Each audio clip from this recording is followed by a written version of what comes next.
Can we talk about just how amazing food really is? You think about it. We all need food to stay alive, but food means different things to different people. One could say that food is an expression of who we are, but it is also an expression of the wider culture. And we know we exist in the context of culture, but food is also subject to our own biases and perceptions, which are constantly being challenged and shaped by our own changing beliefs about food, about what tastes good, what is healthy, and also what is trendy. The foods you love probably come from your family and where you grew up, or maybe your grandmother made special cookies and you have some sort of special memory association with cookies, or your family had pizza every Friday night and now you love pizza because it reminds you of those memories. At the end of the day, these experiences shape what foods make you happy and what foods you don't like. So different cultures around the world have their own special foods too, and what tastes normal to you might taste a little bit strange to someone from another country, and that is okay. Our food preferences are like fingerprints. They are unique to each of us. And another layer of this is that food is also regional. So the more in tune we are with our local growers and the seasons, or maybe we're purchasing directly from producers and local vendors, that is going to also shape the things that we enjoy or don't enjoy. Does your community mostly rely on local food, or does it import food from other places? Are there local policies shaping the way that food is purchased for the city where you live or the town where you live? That is also going to be another factor driving food prices. And of course, there are other ones like inflation and tariffs, which also shape our food purchasing patterns. If you come to think about it, food is the only thing that is produced and commodified that when procured and eaten becomes literally a part of us. And I think that's amazing. It literally becomes the building blocks of life itself. Without it, we cannot stay alive.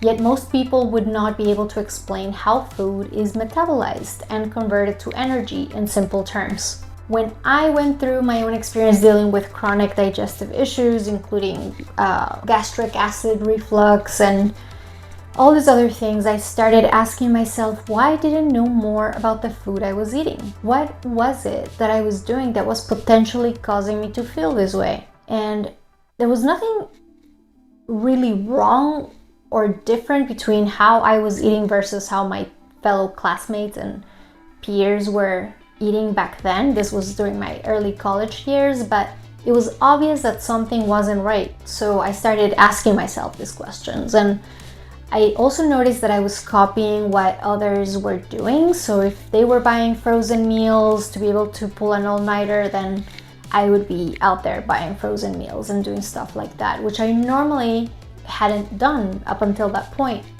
And I'm not saying these things are inherently bad, but we all know that they're not necessarily good either.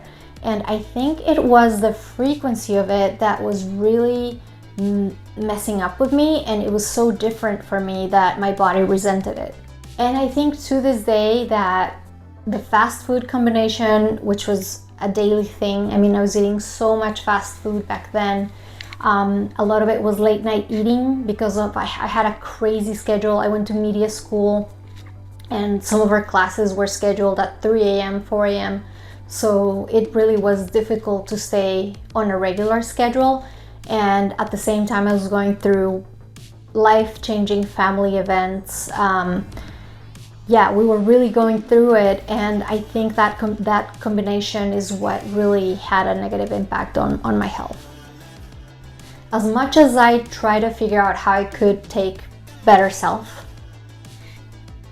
as much as I try to take better care of myself, I just couldn't figure out how to do it. Why was it so hard in that environment to have the ability to cook for myself or make time to prepare a more nutritious meal or things like that, which make a big difference. But I think we all know that in the current environment and the way that the system works doesn't necessarily allow for a lot of that. And I could tell something needed to change because of the way I looked and felt. I mean, I had cystic acne all over my jawline, and I was always tired, and I lost a lot of weight, but it was making me feel tired, and I knew there was something wrong with my digestion. Like I couldn't, sorry, thinking of that makes me sad, because I lost a lot of weight so quickly, and I just knew that that was really bad. Like I remember feeling that something was really wrong. And this is when I started noticing that most people were either dieting or didn't know anything about food or nutrition, because they would just comment on my weight loss and think that it was intentional, or that I was dieting really hard to try to lose weight. And every conversation I had about nutrition resulted in a conversation about a new diet or whatever celebrities were trying to do to lose weight, and so on. And I can guarantee none of my peers back then knew anything about how our bodies worked. And the more advice I tried to get from them, the more I thought about it, and the more clear it became to me that most people are very good at remembering health advice from magazines. Sorry, I'm dating myself. Back then, everybody got health advice from magazines. Now, I guess it's health blogs and influencers, but basically, most people don't know the very basics of energy management or food science basics.